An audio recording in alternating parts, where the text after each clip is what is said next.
بعد أعوذ بالله من الشيطان الرجيم بفضل بسم الله الرحمن الرحيم إنا أنزلناه في ليلة القدر صدق الله العظيم. புகழனைத்தும் நம்மை படைத்து பரிபாலிக்கின்ற ஏக வல்லோனாகிய அல்லாஹ்வுக்கே உரித்தாகட்டுமாக. அவனுடைய சாந்தியும் சமாதானமும் எம்பெருமானார் ரசூலே கரீம் முஹம்மது நபி ஸல்லல்லாஹு அலைஹி வஸல்லம் அவர்களின் மீதும், அவர்களின் அடிச்சுவட்டை அப்படியே பின்பற்றிய சத்திய சஹாபாக்களின் மீதும், தாபிஈன்களின் மீதும், குறிப்பாக இந்த மஜ்லிஸில் அமர்ந்திருக்கின்ற நம் அனைவரின் மீதும் குறைவின்றி நிறைவோடு என்றென்றும் நின்று நிலவட்டுமாக. ஆமீன். அல்லாஹ்வினுடைய மிக பெரும் அருளால் இந்த ரமலானை அடையக்கூடிய பாக்கியத்தை ரப்புல் ஆலமீன் நமக்கு வழங்கியது போல, இந்த ரமலானுடைய மாதம் முழுவதும் அழகான முறையில் இபாதத்து செய்யக்கூடிய தௌஃபீகையும் ரப்புல் ஆலமீன் வழங்கியருள் புரிவானாக. ஆமீன். அல்ஹம்துலில்லாஹ். இன்றைய தினம் அல்லாஹ்வினுடைய மிகப்பெரிய ஒரு ரஹ்மத்தோடு நாம் எல்லோரும் ரமதானை அடைந்து முதல் தராவீஹினுடைய தொழுகையை தொழுது அதில் அல்லாஹ்வினுடைய திருமறையை கேட்டு ஒரு சகீனத்தோடு அமர்ந்திருக்கிறோம். ரப்புல் ஆலமீன் இந்த மாதத்தை குறித்து நம்மிடத்தில் சொல்லும் போது 3 இடங்கள்ல அல்லாஹ் ரிப்பீட்டடா ஒரு விஷயத்தை சொல்றான். ஷஹரு ரமதான் அல்லதீ உன்ஸில ஃபீஹில் குர்ஆன். ரமதான் மாதத்துல குர்ஆன் இறக்கப்பட்டது. 1. இன்னா அன்ஸல்நாஹு ஃபீ லைலத்துல் கத்ர். இந்த லைலத்துல் கத்ரினுடைய இரவுல இந்த குர்ஆனை நாம் இறக்கி வைத்தோம். 2. இன்னா அன்ஸல்நாஹு ஃபீ லைலத்தின் முபாரகத்தின். முபாரக்கான இரவுல இந்த குர்ஆனை நாம் இறக்கி வைத்தோம். ரிப்பீட்டடா ரப்புல் ஆலமீன் 3 இடத்துல இந்த ரமலானுடைய மாதத்தை சொல்லும் போது குர்ஆனை நாம் அதில் இறக்கி வைத்தோம் அப்படின்னு ரப்புல் ஆலமீன் இந்த திருக்குர்ஆனோடு சம்பந்தப்படுத்தி சொல்வதற்குண்டான காரணம், இந்த ரமலான் என்றாலே திருக்குர்ஆன் தான். இந்த குர்ஆனை இந்த மாதத்தில் கண்ணியப்படுத்துவதற்காகத்தான், இந்த குர்ஆனை புரிந்துணர்ந்து இந்த மக்கள் இந்த குர்ஆனை கையில் எடுக்க வேண்டும் என்பதற்காகத்தான் ரப்புல் ஆலமீன் ரிப்பீட்டடா இந்த விஷயத்தை சொல்றான். சரி, இந்த குர்ஆன்ல இந்த இன்னைக்கு நம்ம குர்ஆனுடைய வசனங்களை கேட்க ஆரம்பிச்சிட்டோம். இந்த குர்ஆனில் உள்ள சம்பவங்களை பற்றி கேட்கறதுக்கு முன்னாடி ஃபர்ஸ்ட் குர்ஆனுடைய ஒரு சில பேசிக் நாலேஜ், ஒரு சில பேசிக் விஷயங்களை நம்ம தெரிஞ்சுக்கணும். அப்பதான் இந்த குர்ஆனுடைய மகிமை நமக்கு புரியும். ரப்புல் ஆலமீன் இந்த குர்ஆனை உலகத்துல முதல்ல இறக்கக்கூடிய விஷயத்துல 2 வகையா இந்த குர்ஆன் அருளப்பட்டது. இன்னைக்கு நம்ம கஅபத்துல்லா இருக்கிறது பார்த்தீங்களா மக்கால, இந்த கஅபத்துல்லா இருப்பதை போல 7 வானங்கள்ல 7 கஅபா இருக்குது. 7 வானங்கள்ல 7 கஅபா இருக்கு. அல்லாஹ் குர்ஆன்ல சொல்றான், 7வது வானத்துல பைத்துல் மஅமூர் அப்படின்னு சொல்ற ஒரு கஅபா இருக்குது. முதல் வானத்துல பைத்துல் இஸ்ஸா அப்படின்னு சொல்ற ஒரு கஅபா இருக்குது. இந்த குர்ஆன் 2 வகையா அருளப்பட்டதுன்னு சொன்ன பார்த்தீங்களா. முதல் வகை அல்லாஹ்விடத்திலிருந்து முதல் வானத்துக்கு மொத்தமா அல்லாஹ் தஆலா குர்ஆனை இறக்கி வச்சான். புரியுதுங்களா? முதல் வகை அல்லாஹ் நேரடியா குர்ஆனை முதல் வானத்துல இறக்கி வச்சிட்டான். இது ஒரு வகை. 2வது வகை தான் இந்த முதல் வானத்திலிருந்து பெருமானார் ஸல்லல்லாஹு அலைஹி வஸல்லம் அவர்களுக்கு நுபுவத் வழங்கப்பட்டதிலிருந்து 23 ஆண்டுகள் தொடர்ச்சியாக இந்த குர்ஆனை ஒவ்வொரு சூறாக்களாக, ஒவ்வொரு ஆயத்துகளாக, ஏன் ஒவ்வொரு வார்த்தைகளாகவும் ரப்புல் ஆலமீன் பல வகையா இந்த வசனங்களை இறக்குனா. இதுதான் 2வது வகை இந்த குர்ஆன் அருளப்பட்ட விதம். சரி, நம்ம எல்லாருக்கும் தெரிஞ்சிருக்கோம் குர்ஆனுடைய ஆயத்துகள் பெரும்பாலும் ஆயத்துகளாகத்தான் அதில் வந்திருக்கும். இல்லை ஒரே ஒரு வார்த்தையும் வகி இறங்கியிருக்கு. இந்த ரமலானை குறித்து ரப்புல் ஆலமீன் வசனங்களை இறக்கிட்டு இருக்கிறார். ஹைத்துல் அபியது மினல் ஹைத்துல் அபியத் அப்படின்னு ஒரு வார்த்தை இறங்கு. இந்த ஆயத்து முடியல, இந்த வார்த்தை இறங்கணும்னா இதுக்கு என்ன விளக்கம்னு சொன்னா, எந்த நேரத்துல சஹருடைய நேரம் முடியுது, ஃபஜருடைய நேரம் இங்கேருந்து ஆரம்பிக்குது இந்த ரமலான்ல. அந்த வெள்ளை நூலிலிருந்து அந்த கருப்பு நூலிலிருந்து அந்த வெள்ளை நூல் பிரியக்கூடிய சமயம் அப்படின்னு மட்டும்தான் இந்த ஆயத்துடைய விளக்கம். ஒரு சஹாபி என்ன பண்றாரு, இந்த ஆயத்தை இறங்கின உடனே நேராக வீட்டில் போய் அவருடைய தலவாணிக்கு அடியில் போயிட்டு வெள்ளை கலர்ல ஒரு நூலையும் கருப்பு கலர்ல ஒரு நூலையும் எடுத்து வச்சுட்டு படுத்துடுறாரு. மறுநாள் காலையில பெருமானார் ஸல்லல்லாஹு அலைஹி வஸல்லம் அவங்க இடத்துல சொல்றாங்க, நேற்று ராத்திரி தலவாணிக்கு அடியில் வெள்ளை கலர் நூலையும் கருப்பு கலர் நூலையும் ரெண்டுத்தையும் நல்லா சேர்த்து வச்சு தலவாணிக்கு அடியில் வச்சு படுத்தேன் ரசூலுல்லாஹ். விடிச்சு பார்த்தோன்னா அந்த நூல் அப்படியே தான் இருந்துச்சு, கருப்பு நூல்லேருந்து வெள்ளை நூல் தனியாக திரியலை அப்படின்றாங்க. அப்போ பெருமானார் ஸல்லல்லாஹு அலைஹி வஸல்லம் சொல்றாங்க, ஏப்பா அதுக்கு அர்த்தம் அது அல்ல, அதுக்கு அர்த்தம் அது அல்ல, அப்படி நீ வச்சன்னா தலவாணி தான் பெருசாகுமே தவிர அதுக்கு உண்டான விளக்கம் உனக்கு புரியாதுன்னு சொல்லும் போது அல்லாஹ் எழுதுறான் மினல் ஃபஜ்ர் அப்படின்ற ஒரே ஒரு வார்த்தை மட்டும் ஜிப்ரீல் அலைஹிஸ்ஸலாம் கொண்டு வராங்க.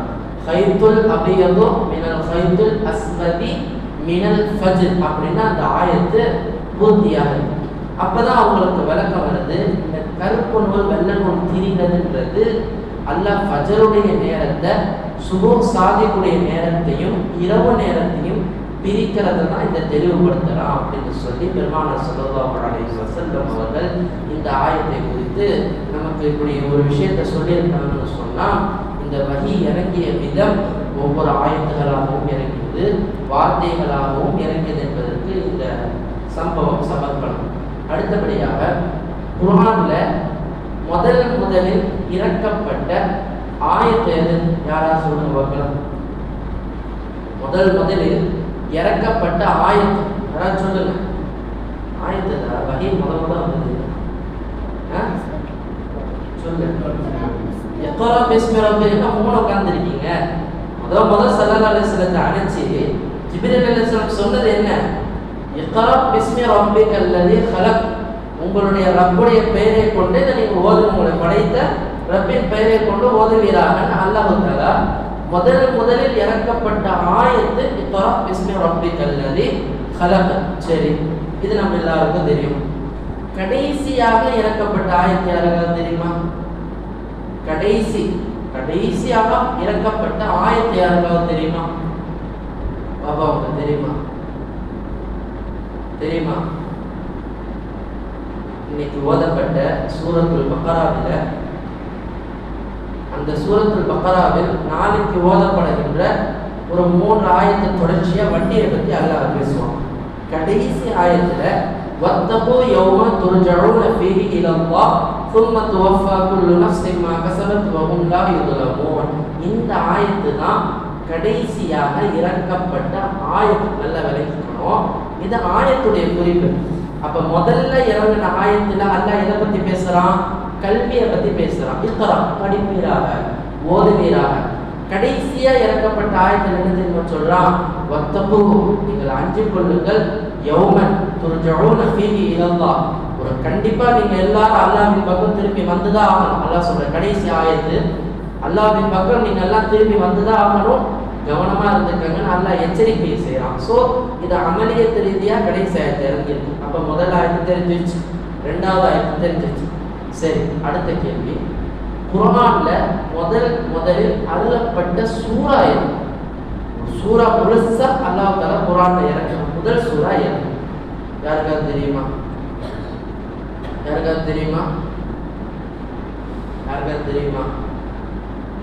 தெரியல.